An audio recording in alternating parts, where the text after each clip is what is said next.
সংগ্রাম হলো মানুষের জীবনে স্পিরিট। আপনি যদি সংগ্রাম না থাকতো তাহলে আপনার প্রেশার ঠিক থাকবে না।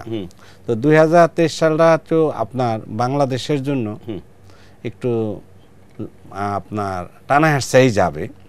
তো এর ভিতরে ফিল্ম জগতের কোনো সাইড এফেক্ট পড়বে না। কিন্তু অন্য যেরকম আপনার প্রত্যেক দিন যেসব প্রয়োজনীয় জিনিস সংসার ধর্মে লাগে প্রত্যেকটি মানুষের, সব জিনিসের ঊর্ধ্বগতি থাকবে, দাম। আচ্ছা, আমি বাংলাদেশ সম্পর্কে একটু আসবো, তার আগে আমার মনে ও কিছু প্রশ্ন দুই একটা ওর মনে আছে, করতে পারো? আমি বলতে চাচ্ছি যে আমার মানে 23 সালটা মানে কতটা ভালো যাবে নাকি আমার এখনো স্ট্রাগল করতে হবে? শুরু থেকে যেটা ছিল স্ট্রাগল করতে করতে তো আপনার একটা যোগ্যতা অর্জন করছেন, আপনি করেছি, কিন্তু খুব কষ্ট হয়েছে। তারপরে মানুষ পিছনে লেগে থাকে। এখন সারা পৃথিবী মিলে এবং বাংলাদেশের সেই তুলনায় আমরা মোটামুটি একটা সমাধ্যতা তুলে আছি।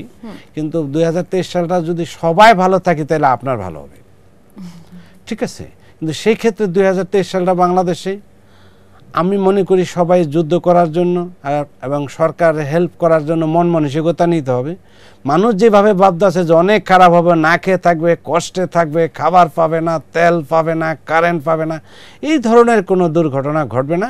তবে কিছুটা তো কষ্ট থাকতেই হবে। তাহলে বাংলাদেশ সম্পর্কে যখন চলেই আসলাম আমরা, আমি একটু বাংলাদেশ সম্পর্কেই জানতে চাই যে এই যে বাংলাদেশের যে ধারণাটা মানুষের হয়েছে যে দুর্ভিক্ষ আসতে পারে কিংবা রাজনৈতিক একটা প্রভাব তৈরি হবে, সবকিছু মিলে আপনার কাছ থেকে একটু জানতে চাই। আমি প্রথমে ওই অ্যাঙ্গেলটাই যেতে চাই, দুর্ভিক্ষের জায়গাটা যে বলা হচ্ছে। দুর্ভিক্ষ যেটা হলো খাবারের দাম বেড়ে যাচ্ছে একটা ইস্যু।